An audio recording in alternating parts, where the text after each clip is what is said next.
Hello everyone and welcome to engineer tree. मैं हूं सत्य विजय तिवारी। तो इस वीडियो में हम देखने वाले हैं ईएमडी से रिलेटेड एक और क्वेश्चन। तो अगर आपने अभी तक हमारे चैनल की थ्योरी लेक्चर्स नहीं देखे हैं तो आप हमारे यूट्यूब चैनल पर जाके वो सारे थ्योरी लेक्चर्स देख सकते हैं। तो इस क्वेश्चन में हमें गिवन है if a is a vector given as x y in the direction of a x plus x square in the direction of a y, then find close integration of a dot d l over the path shown in the figure. ये हमें path given है A B C D, ये 4 point given है, इनकी direction given है A B की, B C की, C D की और डी ए की। और इनके ये पॉइंट गिवन है, ये 3 है, ये 1 है, ये 1/√3 और ये 2/√3। हमें कैलकुलेट क्या करना है, close integration of a dot d L. तो सबसे पहले हम यहाँ पर close integration of a dot d L की बात करते हैं। तो डी एल है यहाँ पर, तो लाइन एज अ वेक्टर हम यहाँ पर एक एक को कैलकुलेट करेंगे। तो एक एक लाइन हम यहाँ पर सबसे पहले लेने वाले हैं। सबसे पहले जो लाइन होगी वो होगी ए से लेके बी तक, फिर बी से सी तक, फिर सी से डी तक, फिर डी से ए तक। और जब हम इन चारों को ऐड करेंगे तो आपका जो निकल के आएगा वो आएगा close integration of a dot d L. तो लाइन एज अ वेक्टर हम किस तरीके से लिखते हैं, यहाँ पर केवल कार्टेशियन कोऑर्डिनेट सिस्टम की बात हो रही है। तो d x in the direction of a x plus d y in the direction of a y plus d z in the direction of a z. ये हमने अपने थ्योरी लेक्चर्स में जब हम कोऑर्डिनेट सिस्टम देख रहे थे तो वहां पर हमने देखा था कि लाइन सरफेस ऑफ वॉल्यूम को हम किस तरीके से डिनोट करते हैं। तो इस क्लोज इंटीग्रेशन का जो समेशन हो जाएगा वो हो जाएगा आपका इंटीग्रेशन ऑफ ए बी के लिए, फिर जो इंटीग्रेशन आएगा आपका बी से सी प्लस इंटीग्रेशन ऑफ सी से D plus integration of D से ए। तो ए बी के लिए कैलकुलेट करेंगे, फिर बी सी, फिर सी डी, फिर डी ए, और फिर इन चारों को सम अप करेंगे तो आपका निकल के आ जाएगा close integration of a dot d L. तो यहाँ पर हम बात करते हैं सबसे पहले ए बी लाइन के लिए। तो इंटीग्रेशन ऑफ ए बी आप कैसे कैलकुलेट कर सकते हैं। इंटीग्रेशन ऑफ ए बी के लिए आपको सबसे पहले ए बी लाइन देखनी है। तो यहाँ पर देखिए आपका जो वाई पॉइंट है वो फिक्स है, 1 गिवन है, और जो एक्स है वो आपका वेरी हो रहा है 1/√3 से लेके 2/√3 तक। और जो इसकी डायरेक्शन है ये क्या है, एक्स की डायरेक्शन में, तो इसकी डायरेक्शन हो जाएगी आपकी ए एक्स। तो d x into a x हो जाएगा ये लाइन एज अ वेक्टर, जो हमने अपने कोऑर्डिनेट सिस्टम पढ़े थे वहां पर इनको देखा था डिटेल से। तो ये आपका जो वेक्टर हो जाएगा ए बी के लिए वो कितना हो जाएगा, इंटीग्रेशन ऑफ जो एक्स की लिमिट है वो कितनी है 1/√3 से लेके 2/√3 तक, और ये हो जाएगा आपका x y into d x, क्योंकि a x into a x आपका 1 हो जाएगा। और ए वाई और ए जेड इसलिए नहीं ले रहे हैं क्योंकि ए बी के लिए केवल आपकी ए एक्स की डायरेक्शन है।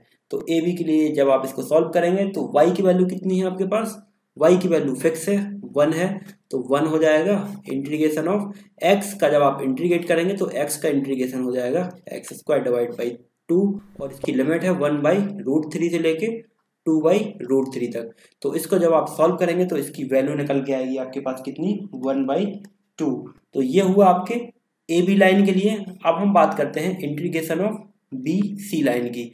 तो बी और सी लाइन में आप देख सकते हैं बी और सी लाइन की। तो बी और सी लाइन में आपका जो एक्स पॉइंट है वो फिक्स है 2/√3 है, और जो इसकी डायरेक्शन है ये डायरेक्शन है आपकी क्या, ए वाई की डायरेक्शन है। तो ए वाई की डायरेक्शन है, तो ए वाई इंटू ए वाई हो जाएगा आपका 1, और ए एक्स इंटू ए वाई हो जाएगा 0। तो आपको केवल ये वाला पार्ट लेना है इसके लिए। तो इंटीग्रेशन हो जाएगा आपका x square into d y. तो यहाँ पर जो x की वैल्यू है वो कितनी है 2/√3, तो एक्स स्क्वायर है 2/√3 का स्क्वायर हो जाएगा, और इंटू डी वाई की जगह पर हो जाएगा आपका कितना y, और इसकी लिमिट हो जाएगी आपकी 1 से लेके 3।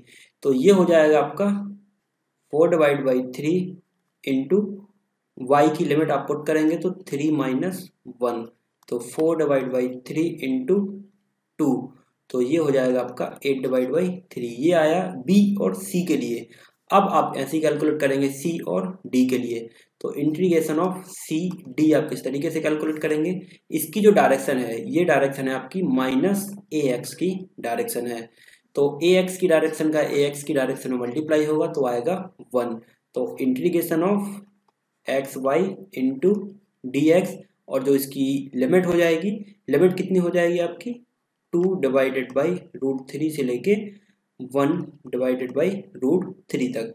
तो इसको जब आप फर्दर सॉल्व करेंगे तो y की वैल्यू कितनी है, यहाँ पर 3 फिक्स है, तो 3 हमने y की वैल्यू फिक्स कर दी और x का इंटीग्रेशन हो जाएगा x² डिवाइडेड बाई 2 और लिमिट 2/√3 से लेके 1/√3 तक। तो ये हो जाएगा आपका 3 और यहाँ पर 1/2 आपने कॉमन निकाल लिया, तो ये हो जाएगा आपका 1/3 माइनस ये हो जाएगा 4 डिवाइडेड बाई 3। तो इसको जब आप सॉल्व करेंगे तो 3/2 और ये हो जाएगा आपका कितना -1, तो ये हो जाएगा -3 डिवाइड बाई 2। तो C और D के लिए आपकी वैल्यू निकल के आ गई -3 डिवाइड बाई 2 और B और C के लिए वैल्यू आई थी आपकी 8 डिवाइड बाई 3, A और B के लिए आई थी आपकी 1/2।